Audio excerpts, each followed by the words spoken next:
everyone from behind the plant. I have heard that it's the 100-day project, hashtag 100-day project, is that what it is? Coming up, and I really want to try it. So I recorded that in February and it's now August. I haven't finished the 100-day project and I am okay with that, sort of, I think. I don't know. Maybe let's talk about it. Look, I'm the kind of person who loves a good art challenge, or I love the idea of an art challenge, but I really struggle to pull through to the end.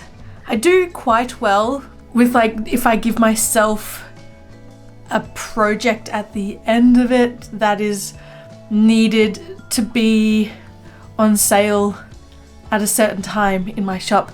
For instance, a calendar. So every October I do the Inktober or the October Art Challenge, and I will paint only 12 illustrations, which I then turn into my calendar for the next year, for the following year.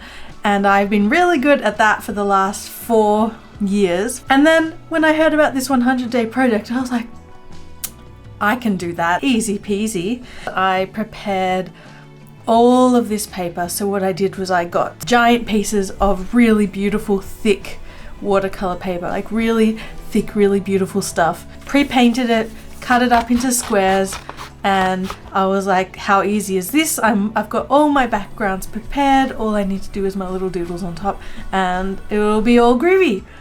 And I was really good at this 100-day challenge for the first month and a half. And what's funny is that the first, like, for a good 35 days, I was in a whole other damn country. I traveled and I still managed to do it. Anyway, I got home from my beautiful gallivant around Chile, and I was like, okay, it's gonna be easier now that I'm home and have a schedule, have a roster, have my life in order. No, I'm terrible at scheduling. I'm terrible at doing the same thing every day. My brain is like, that's boring, let's do other things all the time. And then we moved house. I'm in a whole nother house since I started this video. So a lot of life happened, and I was every so often posting one. I was doing a couple a week for a while, and then it sort of trickled down to one a month. Anyway, I'm up to 72. I'm up to 72, which is pretty amazing. It's definitely been more than 100 days, and that's fine. That's fine. Look, no one said it had to be 100 days in a row, right? Anyway, this video is where I'm at now. This is what I've done, 72. This is them now, you can see them, and I'll talk through them as well. So here we go. Here is the big juicy pile of 100-day drawings, which of there are only 72. I actually started by practicing a couple first, trying out a couple of different mediums, but I found that I really liked how the Prismacolor pencils worked on them. So all the drawings you see, I use Prismacolor pencils. Every so often I'll use a Caran d'Ache or whatever, or a Holbein pencil, but in general Prismacolor pencils. So yeah, the first one I was just wanting to do something stream of conscious, something kind of, you know, a bit of a comfort drawing to me. So a face with big lapels and lots of colors and flowers, and I had a lot of fun with this one, and I was like, cool, if this is how good it's gonna be, I'm gonna be just fine and dandy with this challenge. I mean, I'm a human, I get bored of things, but I was really excited at the beginning, and I put a number on the back of each one so I could keep them in order, which was fun. And the next one was another sort of a bit of a comfort one. It was a drawing that I had done a similar drawing I had done before in a sketchbook, so it was an easy brain one to do. At this point, I was getting ready to go to Chile, so it was like all these last minute things were going on, and I was like, I have to stop and do my 100-day project. And yeah, I'm proud of myself for sticking with it, like for starting it when everyone else was starting it, because I could have easily just abandoned all ideas and all hopes of doing it at all. Yeah. So this one is one I was dreaming about being in a field, playing my ukulele with dogs and animals and things around me, and I've been on this like quilt thing lately. I've been really enjoying drawing quilts and like kind of loose, wobbly,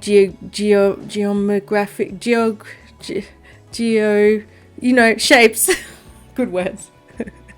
And I was sticking them up on my wall in my old studio as I went, in lots of 5, and they were looking so good on the wall. I was so excited, and I was trying my best to not do similar colors next to each other. So if I had done a green one the day before, for instance, I would do a bluey purple one this day, and then the next day I might do more of like a pink one, or the next day I'll do another yellow one, and yeah, just to kind of keep it exciting for me, and making it look really nice when they're all put together as well, so they don't have like a cluster of the same color. When I was cutting out the big sheets of paper, I think it was 3 or 4 sheets of big paper that I had colored in different ways, so I was making sure ahead of time, without realizing it, that I had some diversity in my colors and that sort of thing. So theme-wise, I didn't really come up with a theme per se. It's more just like, I don't know, a style or my comfort way of illustrating. Each piece is just like what I felt like drawing each day, or whatever popped into my head each day. And it was really fun and easy to do. I just would sit there with my sketchbook and just like brain dump a bunch of tiny little scribbles, and then be like, yep, that's the one I'm going to do. And sometimes I would brain dump a bunch of really good ideas in a row, and then I would use those as like future. I could go back and be like, what have I drawn? I'm going to draw that one today. So yeah, it was good planning / not planning, really. Yeah. All the ones you're seeing now are drawings that I did while I was in Chile, so I didn't film myself drawing. I think I only filmed myself drawing 1 or 2 of the illustrations that I did in Chile. This mermaid one is one of my favorites. Another thing that I did to make it easier on myself, especially while I was traveling, was to go back and look at my old Instagram feed or my old sketchbook drawings in my photo reels, and redraw pieces that I had already drawn, so I didn't have to sit there and rack my brain to come up with something new and exciting every time. I think there's no problem with going back and redrawing your old drawings, updating your ideas. It's fun. It makes your life a bit easier if you're a bit worried about things. If you're like, I've got no ideas, but actually you've got like years worth of ideas in your sketchbooks, or in your, in your library of goodies in your head and on your social media or whatever, wherever you've been posting. There's always something to draw on. And a lot of the pictures I had taken from old sketchbook drawings, I like changed in some way or updated in some way that reflected more the style and the subject matter that I believe in today. Like some of these original drawings I had, like I used to draw really dandy men a lot back in the day, like with ties and suits and like, little Charlie Chaplin-esque vibes. And there were some of them which I just changed into my big curvy ladies that I do now, because that's me, that's who I am, that's what I embody, that's what I know. Yeah. So yeah, that's a little bit of a hot tip for you. It's okay to go back and draw whatever you want to draw and re-alive any of your old drawings. I think it's totally fine. And it's kind of comforting to go back and see what I've done in the past and how I can make it better. This was a day in Chile where we just like went around to a couple of different cafes, did some drawing. I met up with a couple of artists on this day and we drew in each other's sketchbooks, and it was a really nice day. So every time I see this piece, it gives me that memory, even though it's a grumpy sun in a flower. I don't know, it was just a really nice day. One thing I love about the Prismacolors is how beautifully they layer on top of this paper. This paper was like, I think it was 640 GSM or 650 GSM, so it was really thick. And the gouache I used was like really washy, but then every so often there'd be a thick piece, which was really hard to draw on top of. But the Prismacolors are so like buttery and thick that it was really easy and nice to draw on top of the gouache. And I like the way the gouache comes through underneath. It like gives this randomness, this like playfulness, this like electric vibration of color. And yeah, it was really fun to play with how that was going to feature, or if I was just going to knock it back entirely like this one and just draw completely straight over the colors and they have nothing to do with the final result. Yeah, I think they gave me some fun, happy accidents to try and figure out how to work with or work against. Maybe that sort of was more of my theme. The theme is that I drew on the back of each of the theme was combating the color splodges on these little squares. I don't know. Some days were really hard to come up with ideas, and I feel like when I look back at these, I can see which days I was really feeling good about the illustration and which days I just like didn't have time for or couldn't be bothered doing. Yeah, some pieces I spent a lot of time on. Some pieces I spent 10 minutes on. Some pieces I spent an hour on. Sticking them up on the wall was so satisfying. Sometimes I would like leave it to 5 or 10 before I would stick them up on the wall because it was just so satisfying to pop them all up there. It was really just like a huge like quilt or like tiled explosion of color in my studio as I walked in every morning. I really liked it. I tried doing it in my current studio in the new house that I'm living in now, but they just kept falling off the wall. I don't know what the difference is between this wall and that wall. So I've taken them down now and I'm sad because I miss them up on the wall, but I'm looking forward to doing something really fun with all of these illustrations once it's done. I'm thinking like either a really big poster or a couple of posters or something. I don't know. I've got a lot of ideas in my head. I just need to pick what I want to do. There's, so many fun things I could do with them. They just remind me of a big patchwork quilt. And having something like that to stick on your wall would be really cool. Yeah, all the prospects. There are so many fun things in my brain. Anyway.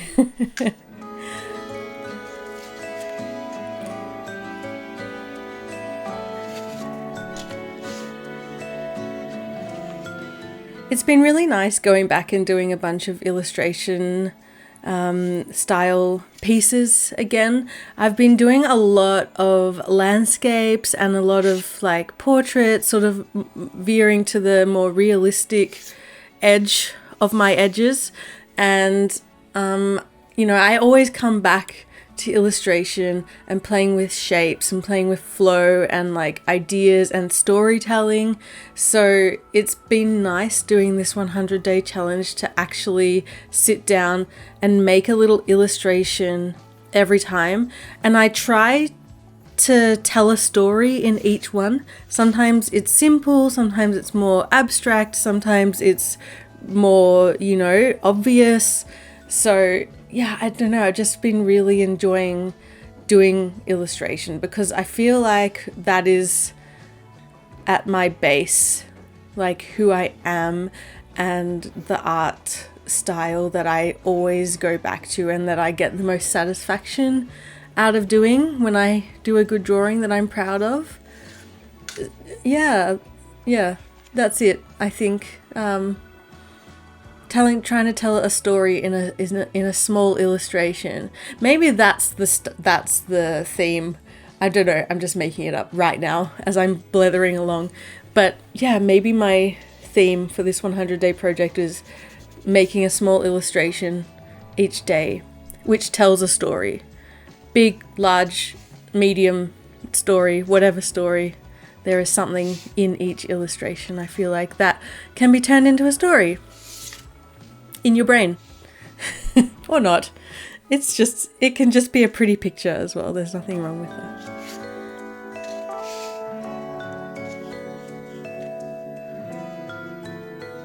I mentioned before the challenge of coming up with ideas every single day. Yeah, the challenge is real, the challenge is true, and the challenge is powerful. But yeah, keeping a sketchbook has been really helpful because it's like a journal. It's like a place to dump all my brain junk. And I do it all the time. Like I try to come up with little ditties, little illustration ditties all the time. So I feel like it's, you know, I know we don't like to hear it, but it's practice. Coming up with interesting ideas is practice. It's brain flow practice. And I mean, I've just always done it. I've always drawn from my imagination. When I was a kid, I used to play games while drawing. Like it's always been a big thing for me, my imagination and that sort of thing, and being able to come up with ideas for illustrations that aren't just a drawing of a still life or a drawing of this sculpture or whatever, you know. I try to at least like come up with some sort of interesting story. So yeah, keeping my sketchbook, I've been able to, you know, have an idea of my head being like, okay, today is sad day, Sophie. Let's do something that's maybe tells the story about sad days. Or the love for dogs today and dogs being friends with each other and what a cute little duo would look like. Or a dream. What would a dog dream about? You know, just, and then like expanding on that. And it's one of those things where you draw down an idea and it's good, it's fine, whatever, but it could be better. So you do another one on the same, along the same like vein, and it's fine. And you just do like a bunch of drawings with the same idea, but you just like keep going. You pedal forward until you feel like you've got no more ideas within that one idea. But then you like push it again, that one last stretch, and then the golden thing comes out. That is so fun. That's a really fun challenge for me, is just like pushing that idea beyond what you think you can push it. And what is important, what isn't important, what can you get rid of, what do you need more of. Also how colors bring the mood into the picture, like how that can affect the storytelling as well. Yeah. That's the beginning of thought, I feel like. Do something with that if you want. But yeah, we're coming up to the most recent one that I've done. I really enjoyed doing this whale one, and this is the most recent one I've done. A bit weird. She's got a bird on her head. I don't know why, but it could be an interesting story somehow. You could get something out of it. I don't know. So yeah, I hope you enjoyed this and are inspired, and also like you're not alone if you have started an art challenge and just haven't finished it, or are taking way longer than what you were meant to take. It's okay, I'm here with you in solidarity. We can do this together, or not. We can cancel anytime. It's fine. Big kisses and hugs to my patrons. I love you, and I hope you enjoyed. I'll see you all next time. Okay, bye.